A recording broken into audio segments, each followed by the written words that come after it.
we're gonna review just briefly the Renin-Angiotensin-Aldosterone system because it has a lot of questions on the problem set.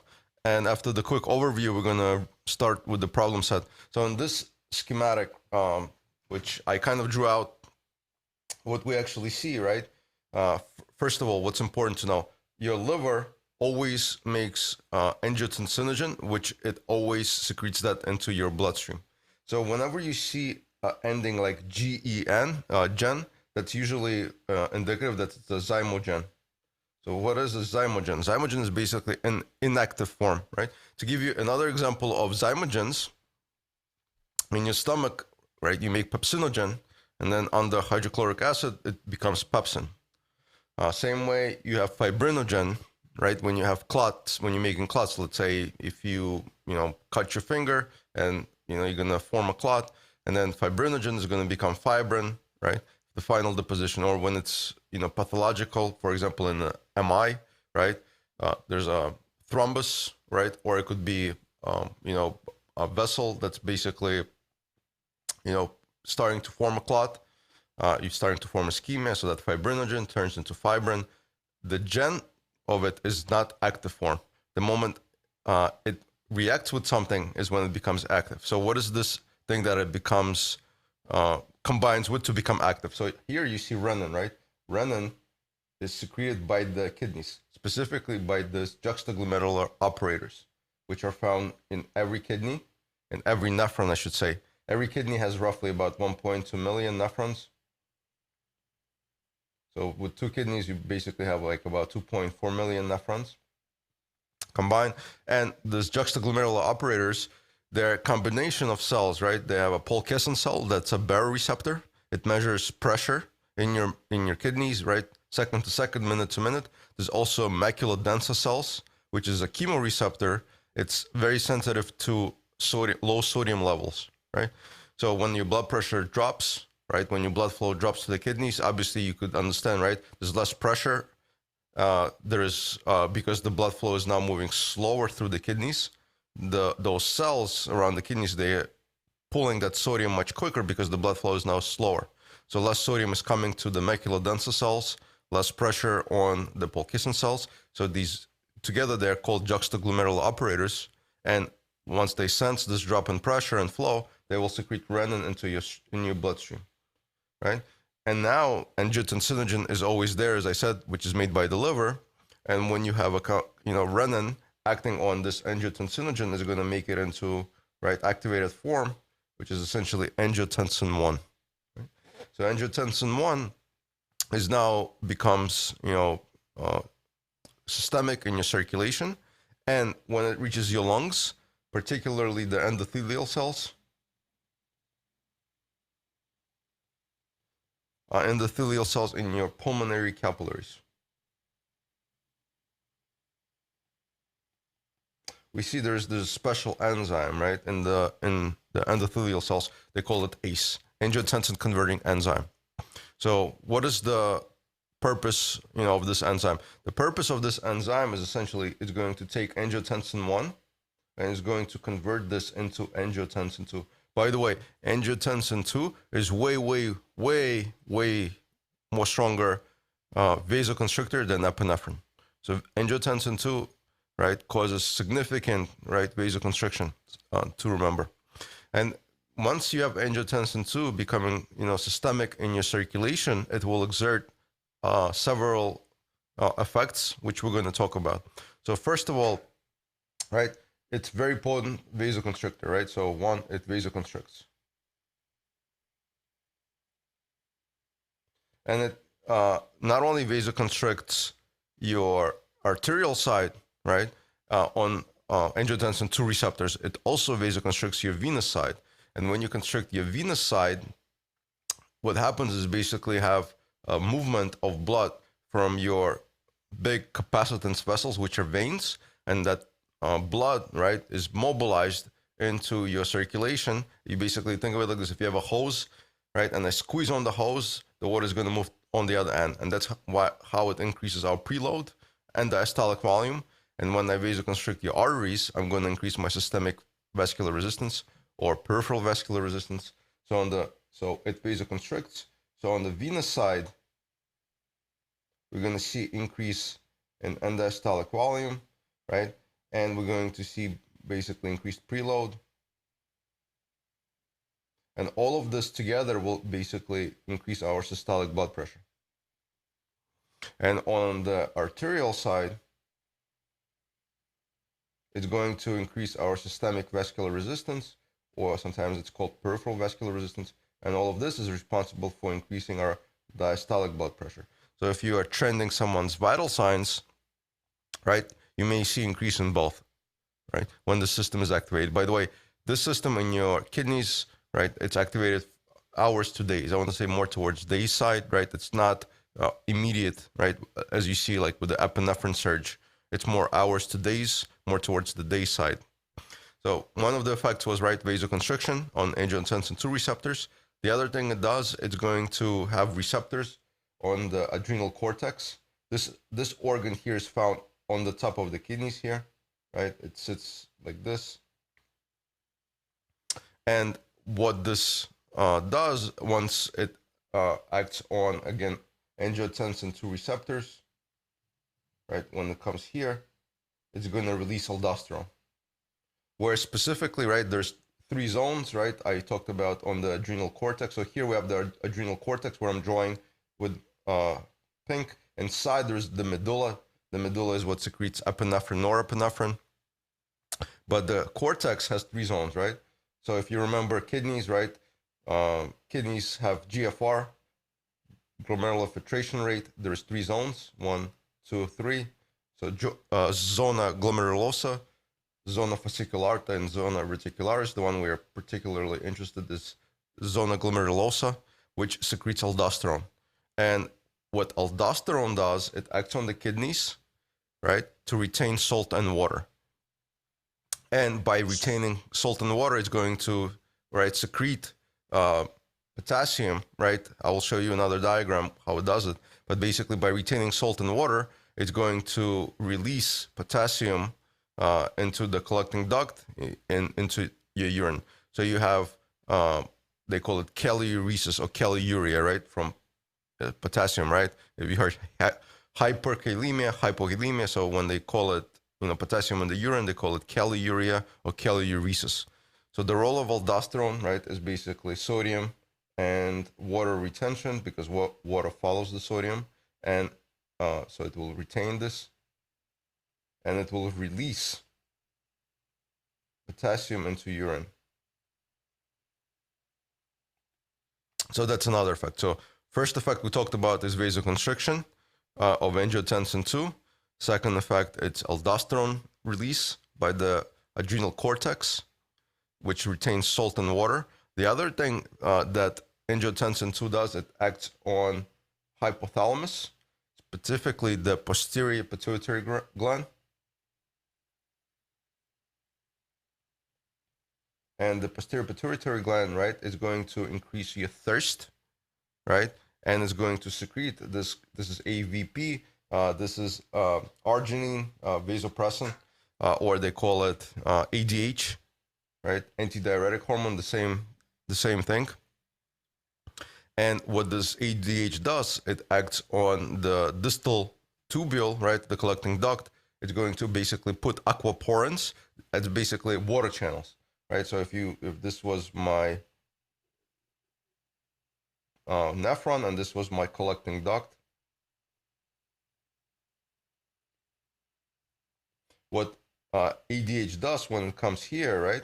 It's basically going to embed these water channels in here, and as urine passes in the collecting duct, right, as water passes here, it will basically move the water into the interstitium, so basically reabsorbing water. And this collecting duct is usually water impermeable.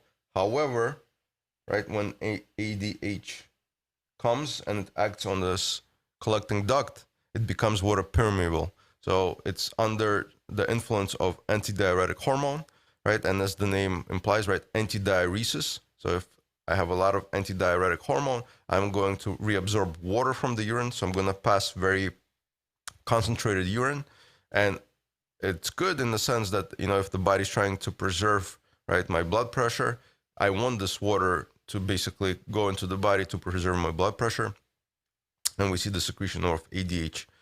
How does it do it, right? It's angiotensin II receptors in the hypothalamus, specifically on the posterior pituitary gland, is what will secrete this ADH, which will basically cause, right, thirst. You become thirsty, and secretion of, right, ADH also causes aquaporins to embed on these membranes, right?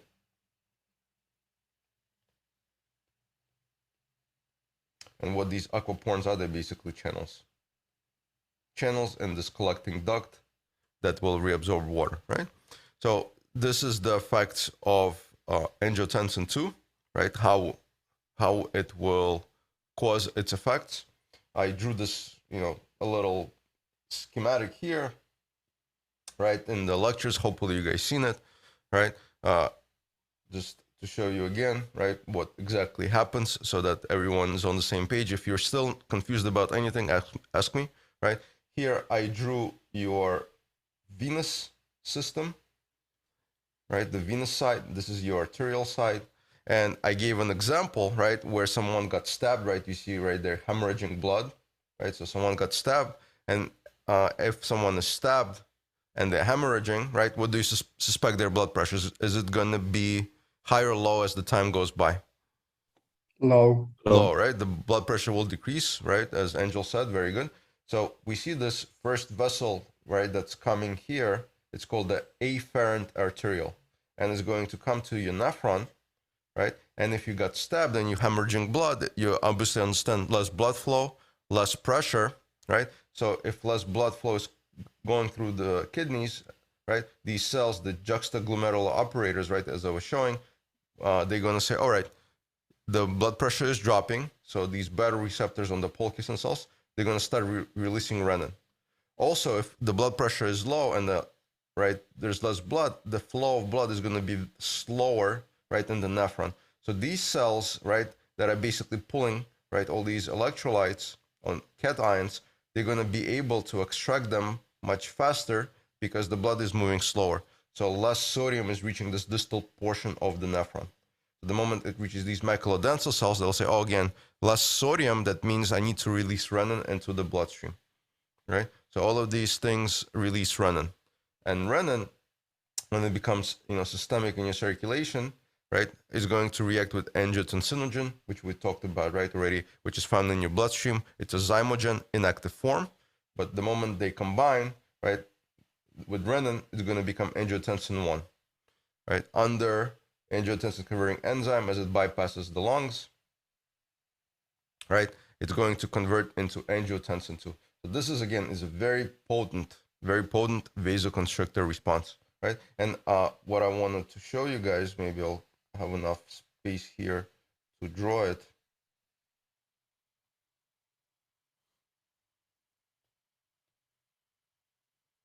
All right, so what I wanted to draw here is this. So imagine this is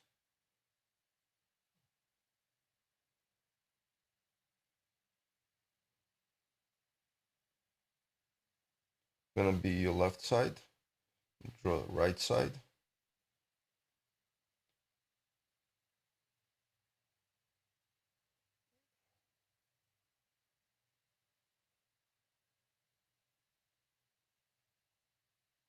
Draw some capillaries.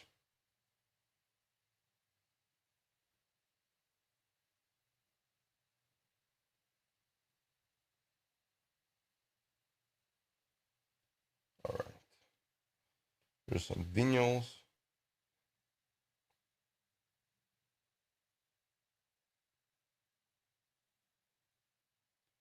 And connect them here.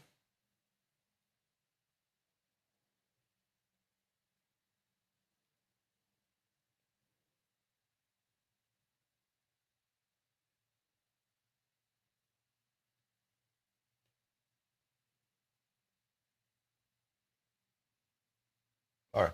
So just to give you an overview, right? So, and here, obviously, we're going to have the lungs.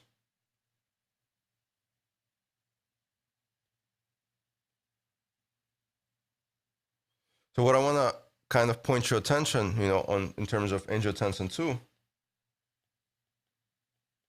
right? As I said, it causes vasoconstriction on both the venous side, right, this is the venous side, and it also causes vasoconstriction on the arterial side. Here, if you see, right, if I vasoconstrict my arterioles and I basically clamp down, and there's angiotensin II receptors here, which are found on your arteries, and I clamp these down, I'm basically going to squeeze them very strongly, and this will increase my systemic vascular resistance or peripheral vascular resistance, right? Same thing, like if you give me a lot of norepinephrine, right? Alpha-1 response, but here's different receptors, angiotensin II receptors. And all of this will basically increase my diastolic blood pressure. And here, on the venous side, about 60%, right, of your blood is found in the veins, which are called capacitants. So basically, think of it, this is your tank. This is where majority of your blood is housed. And I'm going to squeeze this. So if I squeeze on this, I'm going to start to mobilize the blood flow, right, to go forward. And this is basically my venous stores. By doing so, I'm going to increase my end diastolic volume. I'm going to increase my preload. And all of this is going to increase my cardiac output. And this side of this is going to increase my systolic blood pressure. So this is very important to understand. It's not just arterial constrictor, it's also a venous constrictor. So it exerts this effects on both your venous and the arterial side when it's released, right? So this is one of the effects of angiotensin II. The other thing I talked about, right? It will act on zona glomerulosa, on your adrenal cortex, and it's going to secrete aldosterone. So here, I have a schematic here. How does the aldosterone actually work? So think of it like this. This is your principal cell in your nephron. So what I did here, I took this portion in green, right? And I basically moved this out here, and I highlight it. So when aldosterone will come inside here, it will activate this machinery, specifically acting on the nucleus. And inside the nucleus, we have DNA, right? And from DNA, we're going to make RNA, and then we're going to make messenger RNA. And this messenger RNA is going to basically synthesize proteins. And what these proteins are is basically different types of channels. So one channel is going to create is called the sodium-potassium ATPase, and it's going to embed this on the basolateral side of this principal cell. So the channels that it's going to embed on this side, that's basically is going to surround the interstitium, is very different from the channels it's going to create on this side that's in contact with the luminal side, basically the side that will secrete stuff to go into the urine. Here we have the urine formation. Right? So on the basolateral side, it creates these sodium-potassium ATPases. And what their function is, they will take out 3 sodium, right, cations, and they will pump them out. And they will pump 2 potassium inside. This sodium-potassium ATPase uses ATP for energy, right? That's why I was, specifically talking about this takes about 20 to 25% of ATP stores in the body. And in the states of shock, when we have low oxygen, right, low perfusion, we do not make enough ATP because we then switch to anaerobic metabolism. So a lot of these pumps stop functioning, right? But under the influence of aldosterone, when it comes on this principal cell, it will embed these sodium-potassium ATPases on this, right, side, which is basolateral side. So their function is pump 3 sodium out for every 2 potassium in. And then on this luminal side, it will embed sodium channels and potassium channels. So what's their function? The function is when the urine is coming here, right? Urine still has solutes, right? Sodium, potassium. These channels will now uptake sodium, and as sodium comes in here, these channels, this sodium-potassium ATPs are going to start pumping out the sodium into the interstitium, and then it's going to start to bring potassium inside.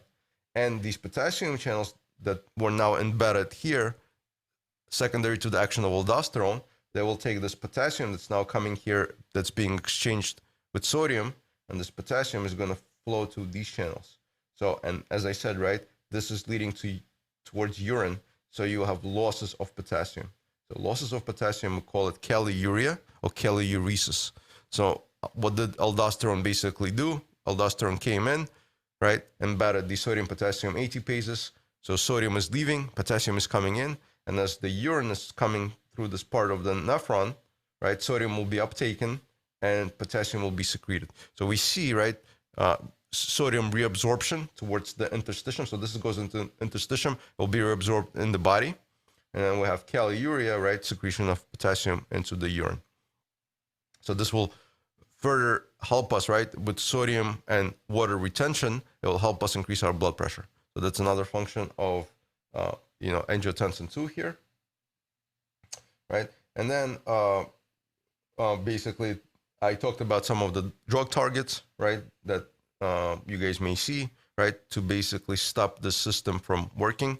One thing I want to also say, right, angiotensin II, when it works on the heart over a long time, what it will do, it will basically cause cardiac remodeling.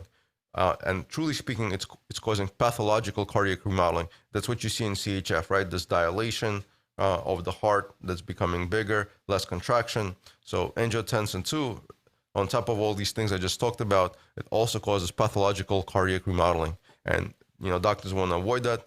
So one of the medications that will prescribe to the patient is called angiotensin ACE inhibitors or angiotensin converting enzyme inhibitors. Examples, any medications that you guys see that's ending in pril.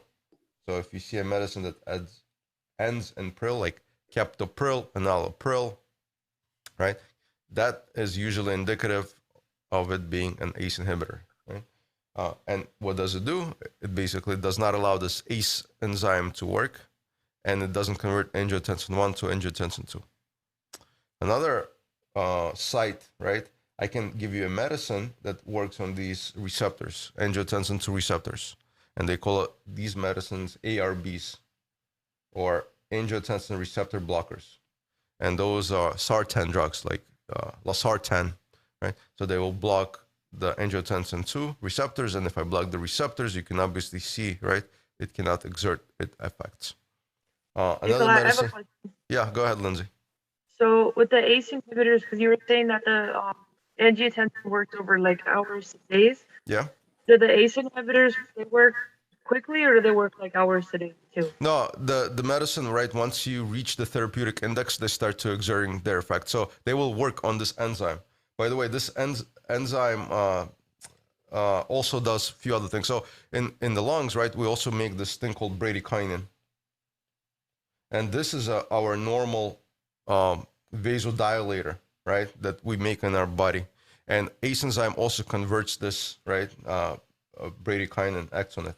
So there's other effects this enzyme causes. But to answer your question, Lindsay, the moment you reach therapeutic index of the medication, it will start to exert its effects. What I'm saying to you is, in your body, the renin secretion by your kidneys takes hours to days, because the baroreceptors have to sense the drop and they start to secrete renin. So it's not as fast as your epinephrine surge, like fight or flight response. Got it. That makes sense. Yeah. The other thing is, since we are here, right? Angiotensin 2 can also work on your central nervous system, and it can also mobilize epinephrine release, right? So angiotensin 2 has receptors there, so more epinephrine is being surged. The other drug targets that we have, right, is called spironolactone. It's working by blocking aldosterone. So if I come here on this part that I was drawing, if I give you spironolactone and it's going to come here, it's basically kind of mimics aldosterone, but it doesn't activate your nuclear machinery.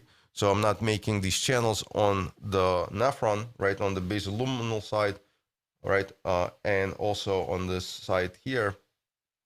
So as you see, right, if there's no aldosterone, I'm not going to have these sodium retention effects. I'm not going to have this caliuria effect. So spironolactone, right, is going to basically mimic aldosterone, but it will not exert aldosterone effects, right?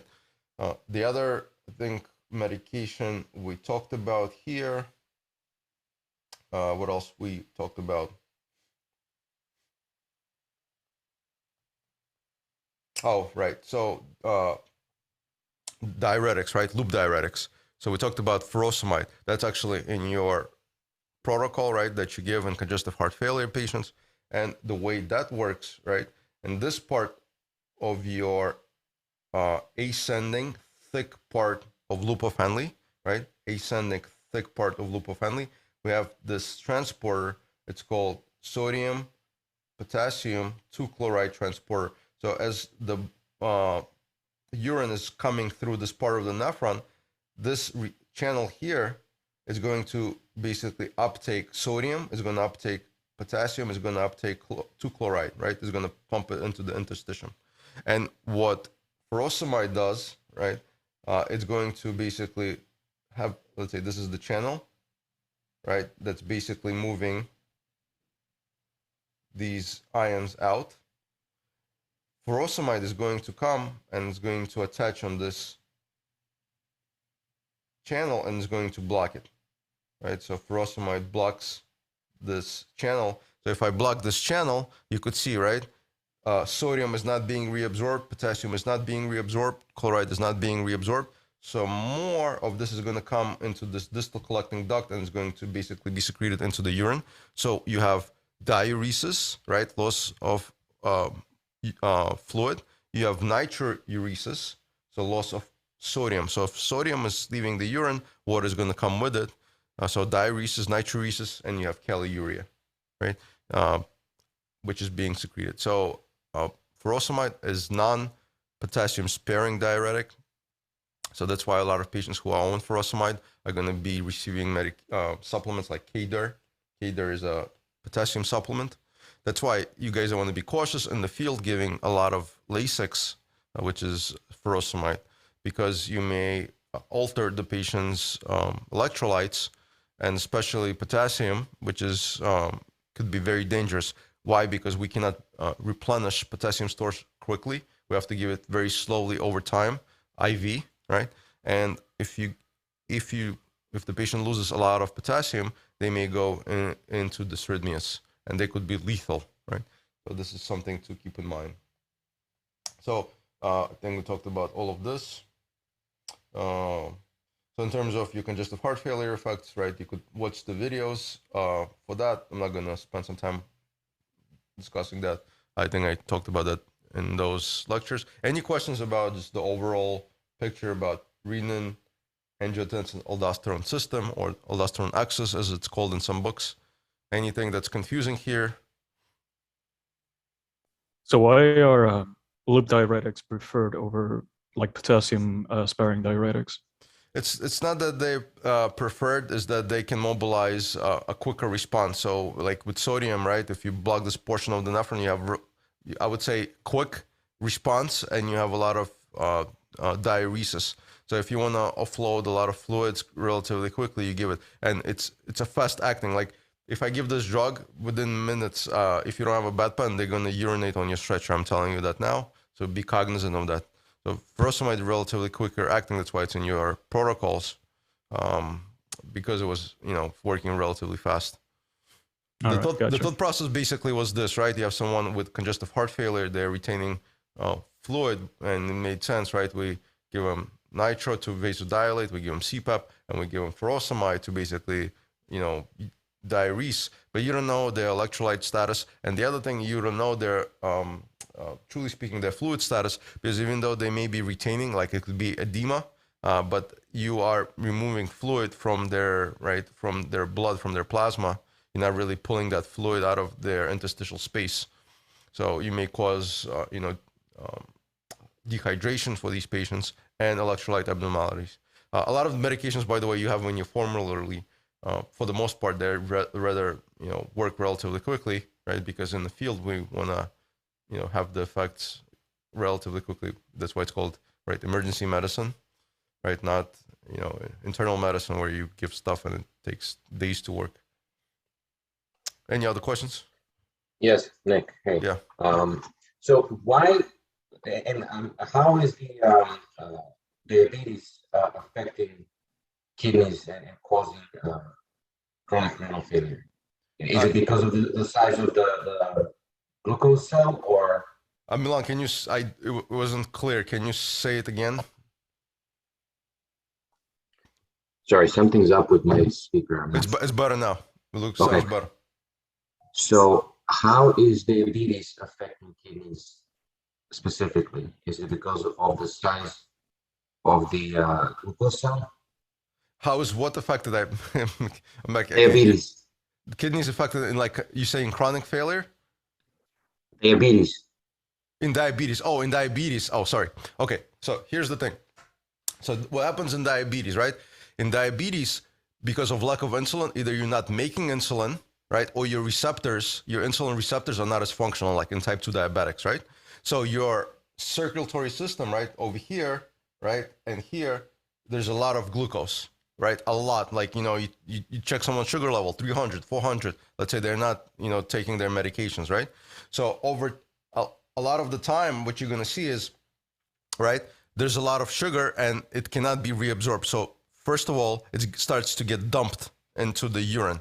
So that's why, diabetes, right, running sugar, how they discovered this back in the day, right, they tasted urine and it was sweet, right? So a lot of, when your sugar is this high, right, your kidney cannot, take it up. So it gets filtered into the urine. The other important thing is in your formation of insulin, there's something called a C-Peptide. And the C-Peptide is responsible to keep your angio vessels, right, or your microvessels healthy, right? So in diabetics, because of the C-Peptide or lack of C-Peptide, you have microangiopathy. It's basically destruction of small vessels. And you see there's small vessels that are coming to the kidney, right? These are efferent arterioles, and all these vasorecta, right? Let me go back to, I think I have some slides here. Maybe down here, right? All these vessels, right? The microvessels that are going to be destroyed, lack of C-peptide and microangiopathy, also in your retina, right? If you go to an eye doctor and they check your vision, they're the first to perhaps diagnose diabetics. They'll say, "Oh, your vision is affected. Why? Because all these small vessels are not being healthy anymore, right?" Secondary to lack of the C-peptide and microangiopathy in diabetics. So that's why we see, right, as this diabetic disease progresses, they're not taking their medications, they're not keeping their sugar in check, right? A lot of these small vessels are going to be affected, and a lot of times, right, they're going to start to, see that with renal problems. You may see that with eye problems, right? You may see circulatory problems like, diabetics, if they're unkept, they get amputated, like feet, right, get amputated. Why? Because microangiopathy, lack of blood flow to the distal circulation, small vessels, lack of perfusion, right, and the tissue dies, right?